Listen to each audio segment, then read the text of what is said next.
Hello, UH Nation. My name is Reid Nelson. This is Izzy Alkafas. This is This Week in Rec, Sweet 16 edition. We're going to recap the 8 games from tonight, as well as predict the 4 games for tomorrow night.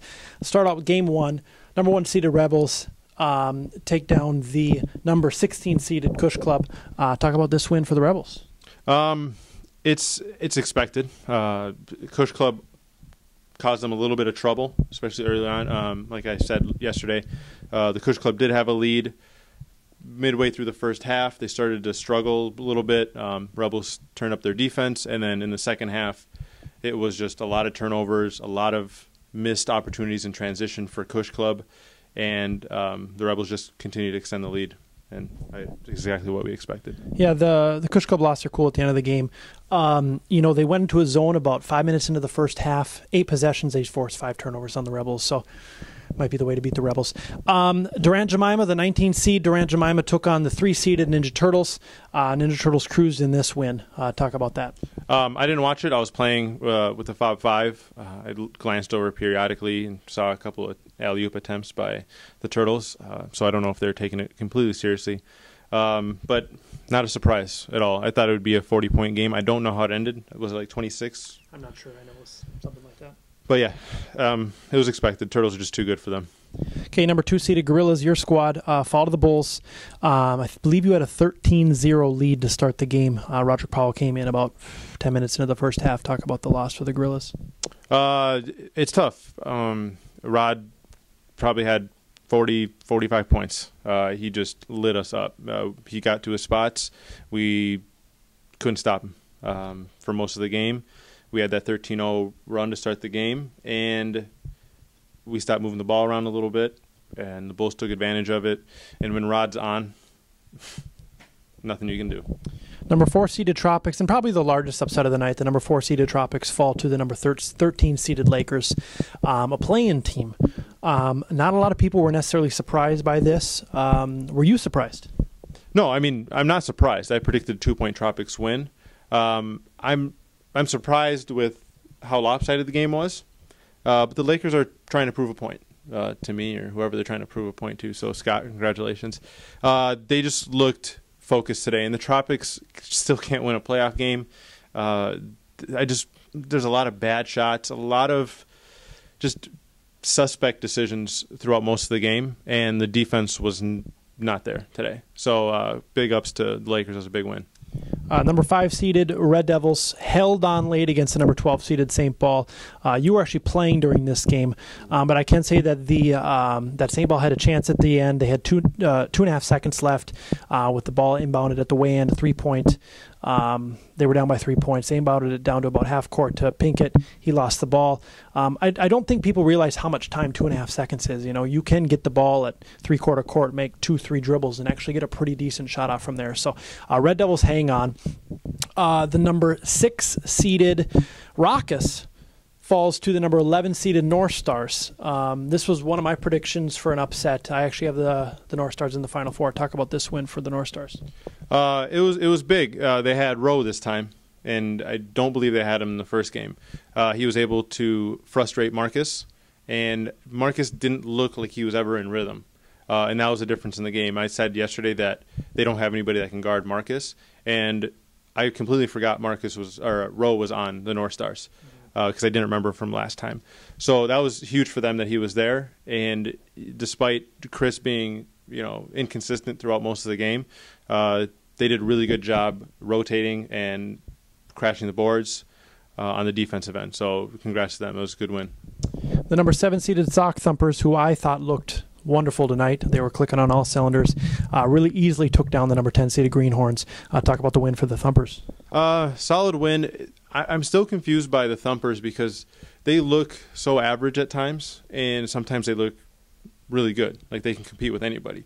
It'll be interesting to see how they're going to play against the Bulls South. And I actually think that they're a just as good, if not better, matchup for the Bulls South than the Gorillas were tonight, especially without Marmol.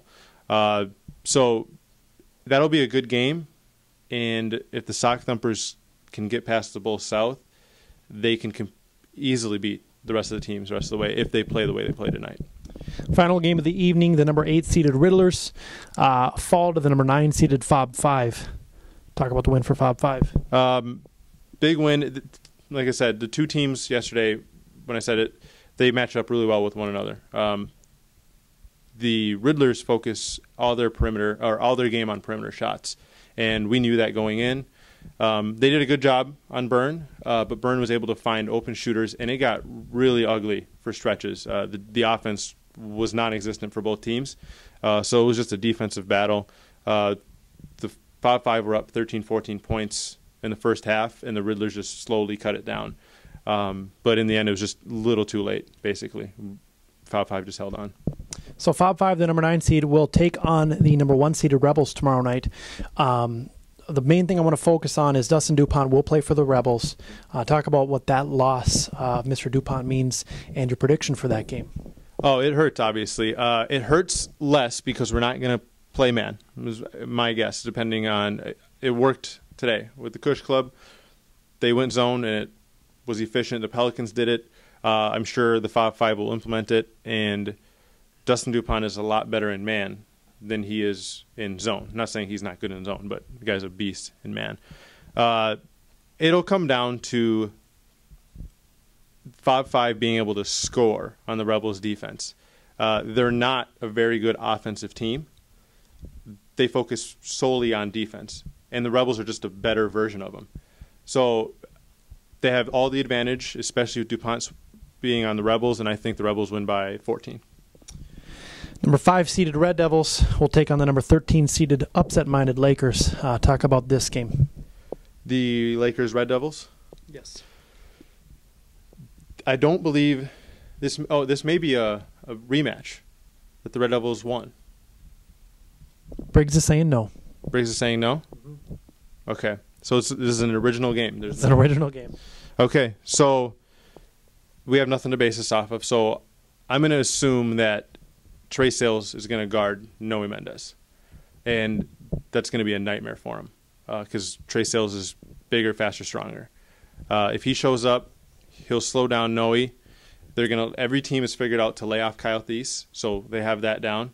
And the Red Devils might be one of the few teams that can match up down low with Ratty and DQ, not necessarily based on size, but based on effort. They box out well. They rebound the ball tremendously on both ends.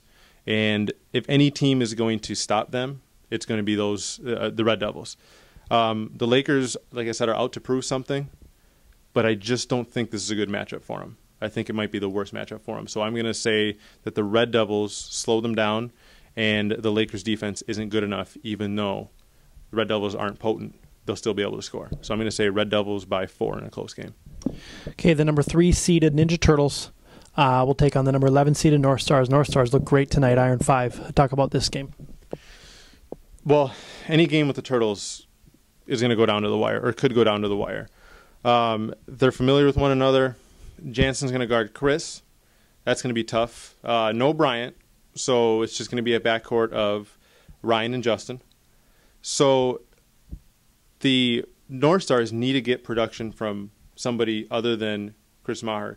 Zhao's hurt. He's got a back injury. I don't know if he'll be there tomorrow. But that's not necessarily a bad thing. They move the ball better when he's not around, to be honest. Noe will have an easier time in this game than he is against the Red Devils because although Ryan Samuelson is a bit underrated defensively, Noe should be able to manage. Now, Rowe needs to have a monster game because if Chris does his 15, 16, 17 points, which is what I expect against Jansen, somebody else needs to step up, and Rowe's got to be that guy. So I'm going to say that the Turtles win, but it's going to be a closer game. I'm going to say Turtles by 7. The final game of the evening in Fridley tonight, where all the games will be played, is Fridley. The number 7 seeded Sock Thumpers, who again I mentioned earlier played very well tonight, very tight, versus the number 15 seeded Bulls. This I feel like could be an awesome game, really fun game to watch. Talk about it. Potentially. I don't know who's going to guard Rod. So if Rablin can't guard him, we know that RJ Shea can't guard him. They literally have nobody in that range that can guard him. Similar to what the Gorillas had an issue with. There wasn't anybody at his position that can guard him. Will's a hell of a defender, but Rod is just in that spot where he's just too athletic and he can get to a spot. He's got a quick trigger. He's going to be the difference in the game. If he can make his shots like he did tonight, the Bulls South can beat anybody, and I don't think that the Thumpers will have a chance of stopping him.